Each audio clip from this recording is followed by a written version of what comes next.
Hi, I'm Mark Waid, and I'm on Comics Online. Hi, I'm Chris Samnee, and this is Comics Online.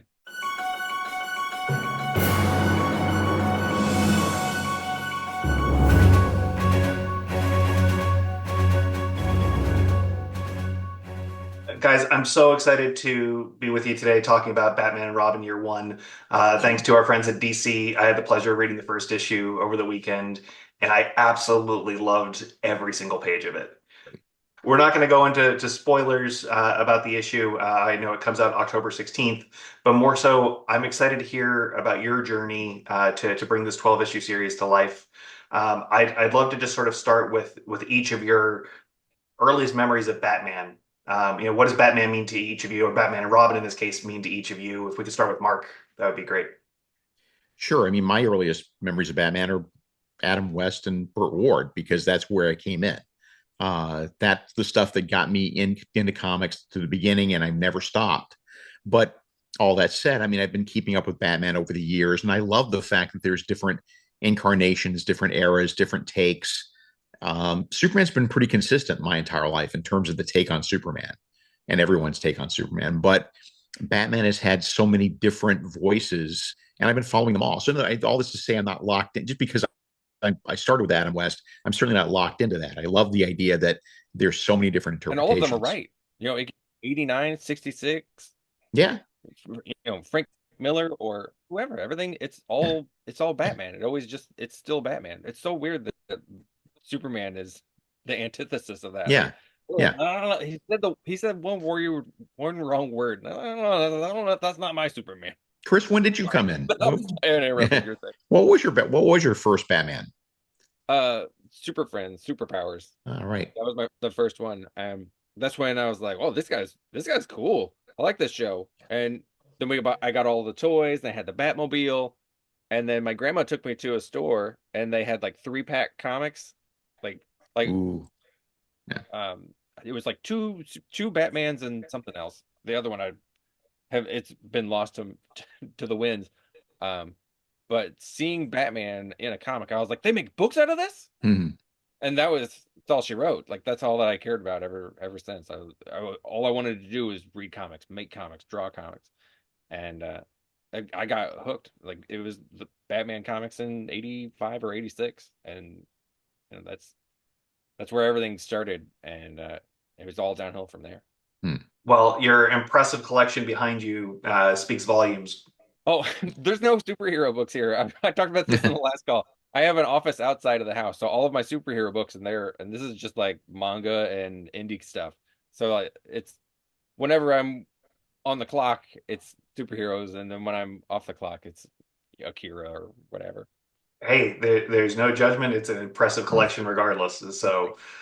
So as far as your dynamic, as the dynamic duo crafting this book, I would love to hear about how you guys work in tandem to craft this. What is your style as far as collaborating? It started with the Daredevil stuff, obviously, where I didn't know Chris. I mean, I knew.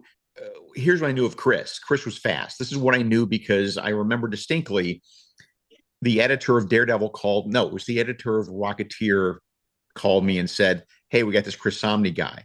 And then the very next day, the editor of Daredevil called me and said, "Hey, we got this Chris Samnee guy." And I'm like, "Oh Jesus, he's got to choose one." And do I ask him? I should just play? I don't know what to do here. And as it happens, he could do both at the time because Yeah, I he was remember that young. email. It was like, I'm really looking forward to working with you, but which book? But which book? Um, so it because I didn't know him, it was very tight, full scripts because I don't know.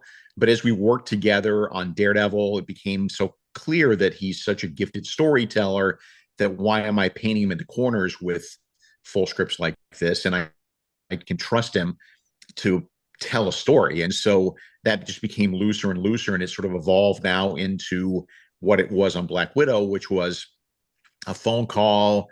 We talk for a half hour or so. We make notes. We make each other laugh. And then I get down to writing out a 3 or 4 page outline. And Chris does the layouts. And we just kind of bounce back and forth from there. Chris, anything to add? I'm nodding. That's it. That's our system. Yeah. Oh, that's a good system. Well, I mean, the fact that you guys have a history of success together, coming into this book, I'm sure makes it even easier for collaboration, especially on a character that's so beloved. Well, and easy to get approved. Um, Yeah, true. We're not and that's, selling a Metamorpho series here. We're Batman's much easier to get approved. I mean, well, yeah, yeah. Metamorpho is on my checklist. Yeah. Um, but I mean, in the a few years ago, when I was trying to get this off the ground to begin with, I was like, "Hey, I want to do a Batman story. I've got an idea," and I turned it in the outline, and they're like, "What else you got?" And I just kept pitching for 6 months, and it didn't work out. And for the better. I'm glad that I didn't end up working back then because things are so much different now. I came to Abernathy before this project started, and I said I want to do a Batman story, and instead of you know just solo pitching or trying to get an idea, and instead he was just like, okay, who do you want to work with? And I, top of my list was Mark, and you know instead of me going solo, we pitched it together, and we knew our team. We pitched it with Matt Lopez, and we're doing exactly what we wanted to do. Yeah. And it's a far cry from um, having an editor cold call and say, "Do you want to do 4 issues of, I don't know, Huntress or whatever?" And those are great, but those are already, the company has an idea of what they want, and then they come to you. And this is us, and it feels like creator owned because we're so, in charge of what the story is. I Well, love it. And 12 issues is my perfect number. I don't know why, but 12 issues feels like a perfect length of a story where it's not so compact that you can't get a full story in there in such a short amount of pages, but big enough that it feels like you have a chance to breathe. Mark, you've got 4 books right now with DC, with this one included, with Justice League Unlimited, Absolute Power, World's Finest. Where does this one fit in as far as your workload? Is this something that you guys have already completed? Is something that you're still finishing, just touches on, story wise? Like, how are you balancing all of these amazing DC stories? Still complete. You were a riot. It's pretty No, far ahead. yeah, and actually, that's 4 that you know of. By the way, there's more. But it's a priority. I mean, they're all priorities, but this especially is a priority because it's such a labor of love. It's a chance to do what I think I do really well, which is get into the early days of a character and sort of flesh that out. And it's working with somebody whose dream is to do this book. So it's how do I manage? I give up weekends and sleep. Sleep is for the weak. Sleep, I can sleep when I'm dead. It's all good, but it's fun. I mean, it's just if it ever felt like a job, then it would feel like a sacrifice of time. But I don't I don't get up and more like I have to do Batman and Robin today. I get up and think I get to do Batman and Robin today. Well, then you're channeling your inner Batman since he doesn't sleep either. So it works out perfectly. Right. Batman doesn't sleep, neither do Yep. we. Well, Yep. one of the things I really appreciated as I was reading the first issue was that it feels contemporary, but there are some classic elements to it, especially the flourishes of Batman 66 that come through. And, other writers have tried before and it's come off gimmicky, and I didn't feel that way at all. It just felt so organic and complementary to the art, the style, everything you guys crafted with this. And I just wanted to say that, like, offhand, that was the first thing I noticed was how seamless that all came together. Thanks. Well, I I don't mean, we both have loved Batman for years. right. So a lot, I mean, I don't know if it's like Easter eggy or not, but there's a lot of stuff I want to put in there just because that feels like Yeah. so, you know, having the villains on the front is maybe the most gimmicky. Right. Just Yeah. because I didn't want to just put all of my favorites on the cover, but I also wanted them against a bunch of thugs. And the more I played around with it, the more I realized it would be fun to just have all those villains and give them a chance to be on there. I didn't notice. I didn't honestly didn't think anybody would notice, but a lot of folks have. A lot of people who Yeah, familiar with the Batman 66 opening yeah, credits recognize what we're looking at. yeah. Um, yeah. But the Shakespeare bust makes an appearance. There's stuff that is a callback, but it's not so blatant. I don't think that it'll take people out of the story. No, and it's there's a difference between Easter eggs and pastiche, and I just have no use for pastiche. I mean, there's not we didn't sit down and go, okay, we're going to do a version of this take on Batman, or a, we're not going to do, we're not going to try to emulate this specific look or that specific era so much as just drill down on the characters. I mean, that's the thing. I feel the same about World's Finest too, which is that I don't think it comes across as retro, even though they're older versions of the character, or more, I mean, more classic versions of the characters. But that's just because I'm not trying to recreate stories for you. I'm not trying to relive the Silver Age. I'm just trying to get down to the characters. And that's always contemporary. And they just feel right. The new Yeah. World Finest stuff just feels right. Thanks. Well, I was grading from ear to ear as I read it, so you're doing something right. Thanks. So the time with the DC world right now, we're dealing with DC All In. There's a lot of opportunity to showcase different iterations of characters. This one is absolutely a perfect fit, I think, for that mentality and that model going forward. I know that Chris, you shared that you got to pitch this as a labor of love, and this is a story you wanted to tell. But why do you think that this fits so well for DC right now? Why is this a story that just fits in with the all, or I guess, how would you say that this fits in best with the all in initiative? I mean, a lot of the stuff that's going on at DC now, they keep pretty close to the vest.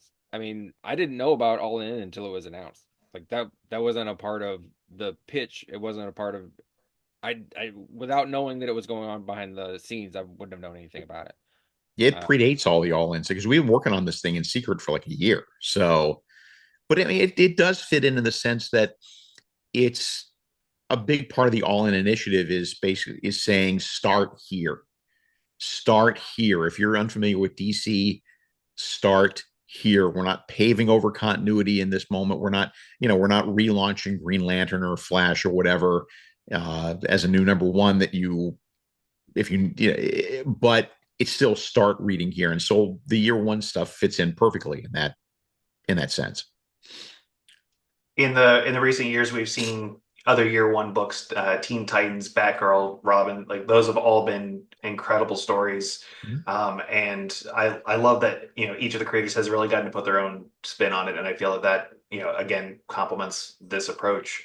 Um, if, hypothetically you got to do another year one story, what would you want to prioritize for each of you? hmm. Wow, Chris, Metamorpho. No, I'm just There have kidding. been a lot. They Mike Norton did a Metamorpho year one, and I was Yeah, like so jealous yeah. when when that was announced. Um, I mean, I would love to stay in Gotham.